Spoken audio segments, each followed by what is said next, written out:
Yes. Hey, we can storm your castle from the inside because you left the door open. Wouldn't so much call that a storm as like polite entry. Oh, and for the record, this map is a mirror opposite of the gray chess board sort of thing. It really doesn't come into play because you can skip most of it. And by skip most of it, I mean you have to skip most of it because the rest is locked. It's actually nice and convenient. Yeah, it's nice. I'm not complaining about it. It's just kind of derpy. They thought about this whole mirror image thing, and then they were like, you know what, fuck that. We're gonna skip all of it. I don't know why I'm killing all these things either. You can walk away. Why are you knifing the clergy? I have the bloodlust. I'm sorry, Father, for I have sinned, and I will sin again. I'm sorry, Father, for I have sinned against you. Getting stuck in the geometry is one of the true selling points to this game. It's classy. It does level design. Another one of the better things in this game is climbing ropes really slowly. You get to reflect. You get to look back on your life. Think, what could you have done better? What can you do better now? Something productive, probably. Like make an LP of a really old game? Yes. Okay. Fill the internet with LPs. Done. Oh wait, I'm not even finished. Oh god.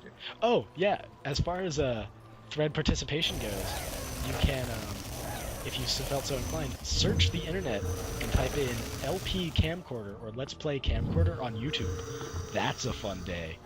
That'll teach you all about how my LP is better than people. Just not people's LPs, just people. Just the people who make them, yeah. I mean, in the LP too, but that's not hard. Anyway.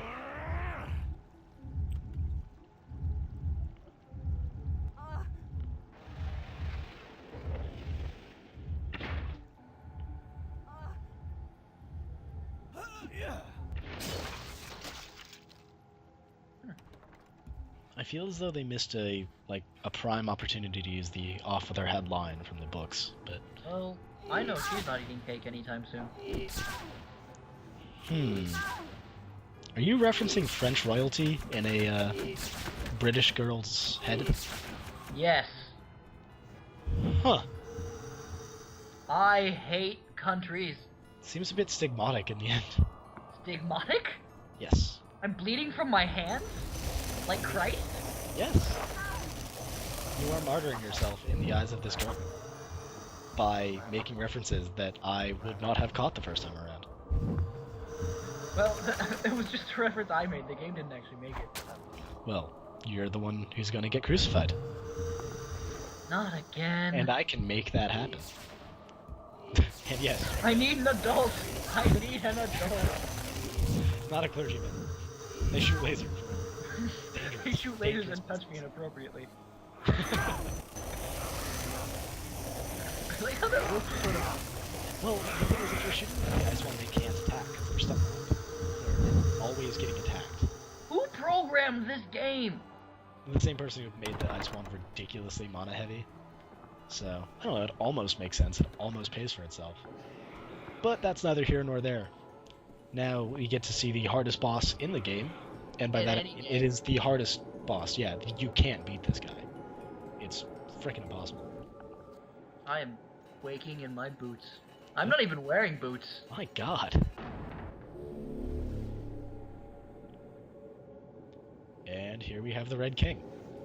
Now, there are a few strategies to beating this guy. I'm using the more complex one.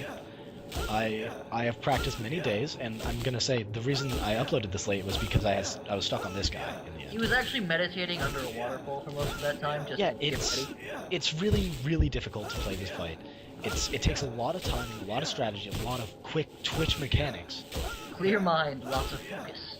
More so than anything else, it takes a certain amount of inner zen. Like, you can't do this while eating a sandwich. You have to find this within yourself. You have to know yourself and know your inner spirit animal. Mine is an orca. That's because I'm awesome. Because, in the end, if you don't know yourself, you don't know how to beat this guy. See, he stopped for a second. He was messing with me. He was in my head. But I knew. I knew that if I just kept attacking with the croquet mallet and then backing away, he will die, and I will be the victor.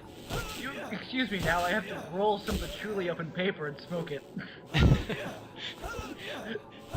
But as you can see, there is a lot of strategy involved in this fight. I had to mix this up a lot. There were a few different mechanics I had to abuse. And oh, you shouldn't even know my actions per minute. My fingers were racing across the phone with them. Thank goodness. Because I was going to punch you if you kept talking. Damn. Wait, hold on. Shh, best cutscene.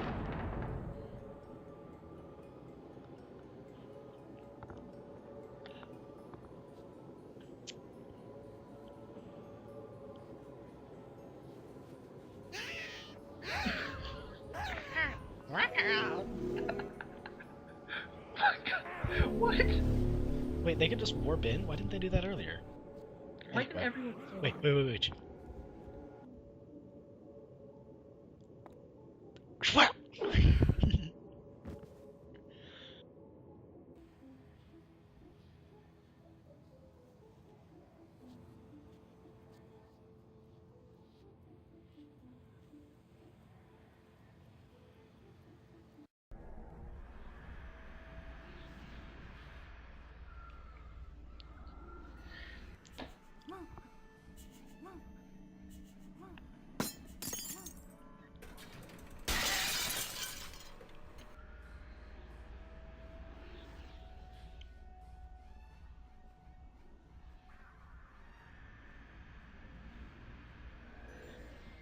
Look straight ahead or askance, whichever way you choose. You must always look in the right direction.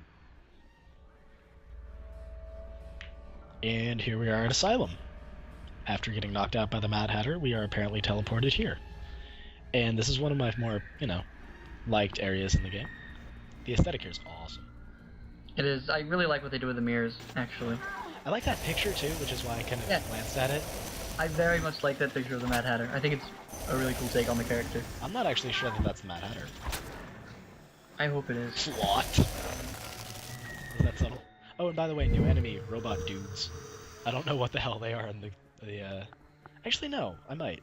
But that's neither here nor there. They have two basic attacks. One is that horrible flail thing if you're too close. Doesn't do a huge amount of damage. And the other is rocket hands, which if you're far enough away... Yeah, if you actually take him to the face, you're going to lose a lot of health. It's a shame, really. Yeah. Wait, in what way? Well, for one thing, a Victorian girl knows about rockets. A good, strong point. And robots in general, that is amazing.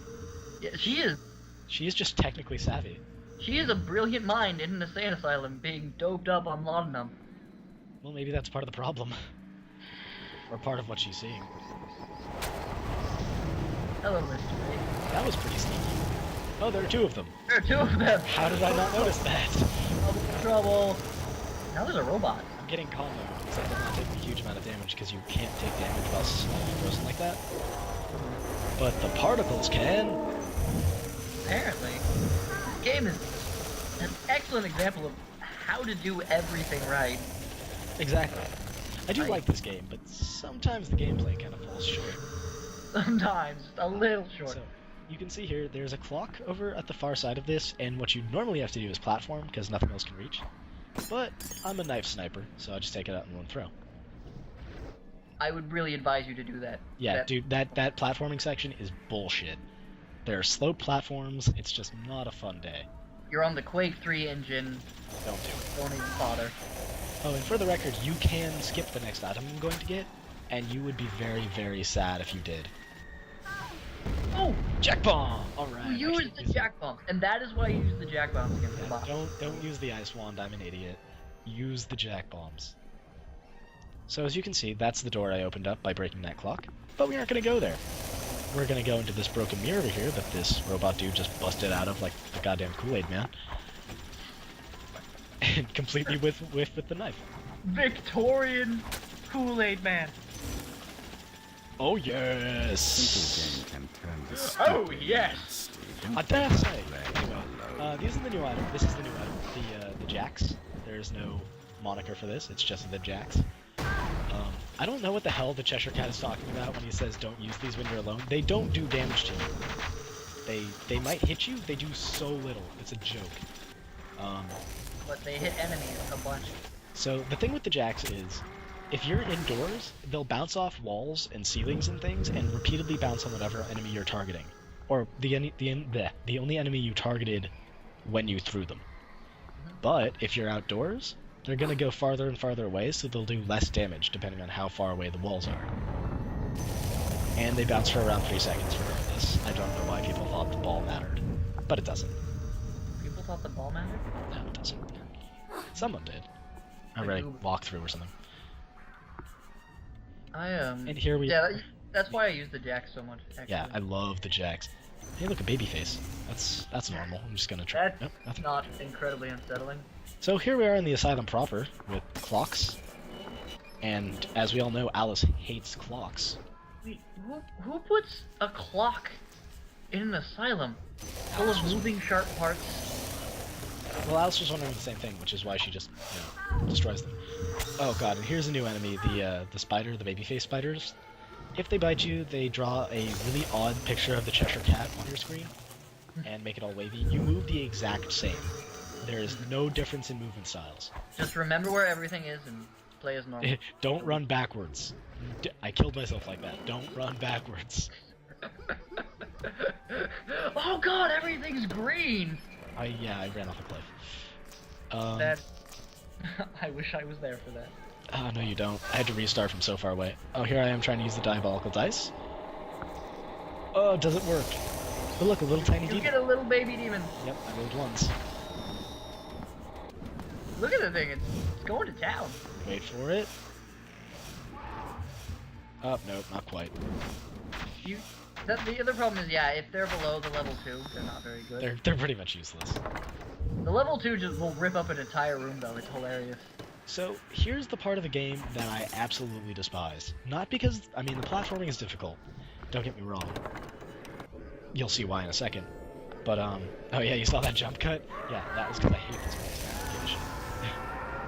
I don't care who knows it. So as you can see, all these platforms move and rotate and tilt one way or the other.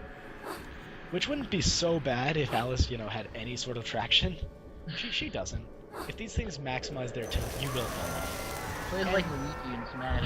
Exactly. But there are wraiths around here trying to blow you onto these platforms, which will immediately push down like that. And if you stay on that for a second, you'll get caught in the geometry and die. So, try to avoid that. Get out the wraiths as fast as possible, or you will be in a very bad position. Yes. So that's the first pet peeve I have with this place. The second, you'll sort of see that in a second, but I'll tell you in a second anyway. This is kind of pointless. There's a room up here. It has a broken clock, so it doesn't matter. And a few platforms over to that big old clock. I don't know why I found this so interesting. You just had to knife the clock. Like, look at this thing. It's amazing. Look at that detail. Broken. I like the demon power up over there. Yeah, that, I have no idea why that's there. I could not tell you for the life of me.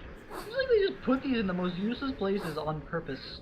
But, to my pride, I do get it anyway. Because I'm the best.